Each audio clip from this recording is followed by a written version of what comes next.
Nag-deliver na naman itong nakaraang araw ng dalawa pang bagong batch ng Acero-class missile arm fast attack interdiction craft, ang Israel Shipyards Limited, para sa ating Philippine Navy.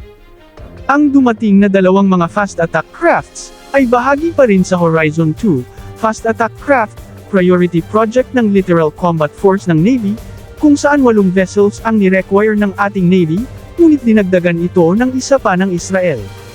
Wala pang nakitang pangalan ang dumating na bagong dalawang fast attack craft, maliban sa makitang bow number na 908 ng isang vessel.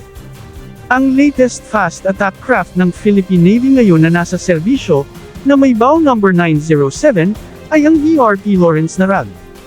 Ito ay nangangahulugang ang vessel na nasa likuran ng 908, ay ang may bow number 909. Ang mga vessel na ito, ay ang pang-7 at ang pang-8 na Shoaldag 5 Fast Attack Interdiction Crafts, at ang mga pangalan nito ay maaring malalaman sa pagkomisyon ng mga barkong ito. Ayon sa ating Philippine Navy, ang lahat ng mga barko na kasalukuyang ginagawa ngayon sa ibang bansa, kasama na ang 2 corvette at 6 na offshore patrol vessels, at 2 landing dock platform, ay may nakalaan na mga pangalan. Ang pang-9 na Fast Attack Interdiction Craft, ay kumpirmadong sa Cavite Shipyard ito gagawin ng mismong mga tauhan ng Philippine Navy, na tumanggap na ng mga training mula mismo sa Israel Shipyard Limited, bilang bahagi ng technology transfer ng kontrata, ay hindi ito armado ng anumang missile system.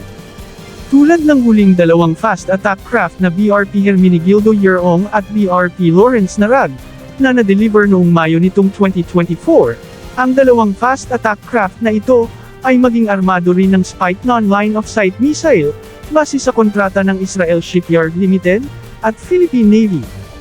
Tataas na naman ng dalawang fast attack interdiction crafts na ito, ang kakayahan ng Littoral Combat Force ng Philippine Navy, dahil sa ganitong combat environment dinesinyo ang mga barkong ito.